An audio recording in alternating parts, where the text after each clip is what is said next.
Or the bank, in this instance, rather her bank, was accommodating. Yes, I mean, she banks her mortgages with Ulster Bank, and they really looked after her very well in this situation. I mean, she did the right thing. She went into them and she said, I can't pay my mortgage, or I will not be able to pay it in a few months' time. And they said, come back to us when you're in real trouble. She went back to them and she asked for a moratorium. They gave her a moratorium.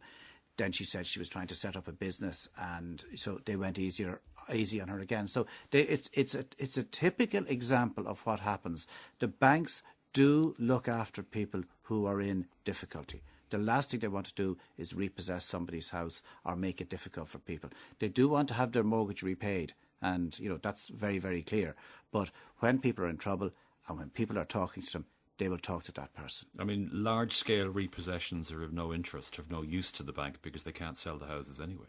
Absolutely. We've 32,000 people in arrears over 3 months in this country, and we have a handful of repossessions, very few. I mean, just about 400 in the last 12 months out of 32. I mean, it's a tiny proportion. If Kate was in either Britain or America, her house would have been gone a year ago.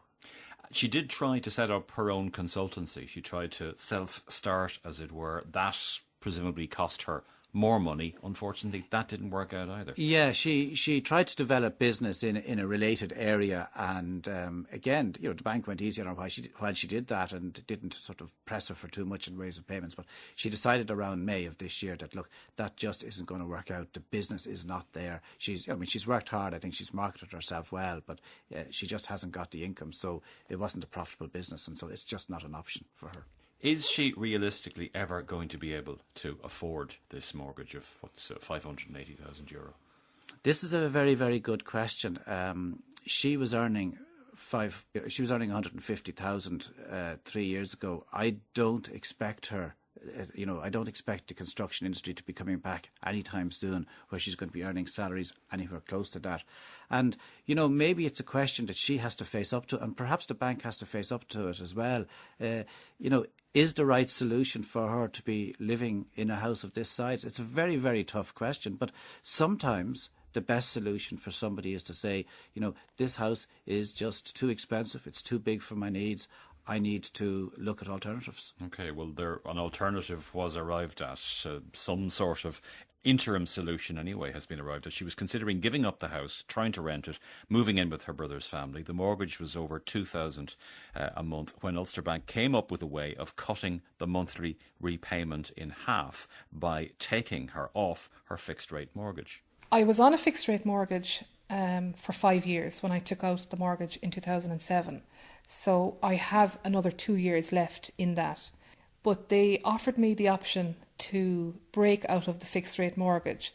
Now the penalty for doing that would be $14,500, which they were prepared to add on to my mortgage rather than having to pay it up front. And it also meant that I would go from a fixed rate back to a tracker rate. Now the tracker rate that I was going back to was 1.15% over the ECB rate, which was a rate of 2.15%. Now I had originally been on almost 5% on the fixed rate mortgage.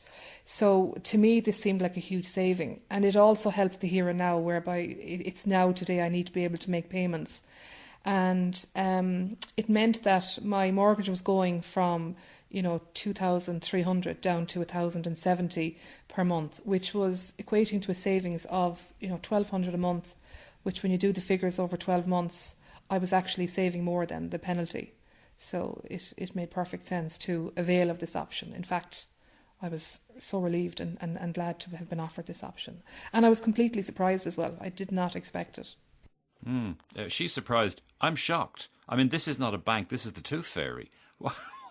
I mean, we were just today in the newspapers today, and I saw you commenting yourself on the news yesterday. Bill Prasivka, the ombudsman, the financial services ombudsman, complaining about the fact that banks are taking or are attempting to push people off tracker mortgages because they are very unprofitable. And here's a bank putting somebody onto a tracker mortgage. Yeah, it's very specific. They can't, if people are in arrears, they can't use the fact that people are in arrears to take them off tracker mortgages. So I didn't fully understand Bill Prasivka's comments and that. But here is an example. Now, this is extraordinary. In fact, when Kate told me this, I said, "Are you sure it's a tracker? Because you could." You wanted to see the paperwork. I did look at the paperwork Yeah. because I thought perhaps they'd put her onto a variable rate, and a variable rate could rise very, very quickly, at the discretion of the bank. But in fact, I checked the paperwork, and she is on a tracker of 1.1% above the ECB rate. So, she will have paid back the penalty by the end of this year, because the savings, it works out that she'll have paid back the penalty effectively by the end of this year. So next year it'll be all savings, as long as the interest rate, the ECB rate, doesn't rise dramatically. And it's not expected to rise by 3%. So this is a solution. From the bank's point of view, here is somebody who's able to meet the interest on their loan. If she lets out her house, she should be able to get in €1,200 or €1,400 a month rent. So she would actually, she's prepared to move back in with her family and let out the house in order to keep up the interest payments and to keep the house. Can anyone else then ask to move from a fixed to a tracker? What are the likelihood of anybody else being as successful as she has been? Well, it's certainly worth checking your mortgage agreement. If your mortgage agreement says that you can move from a fixed rate to a tracker, then that's something that you should consider doing.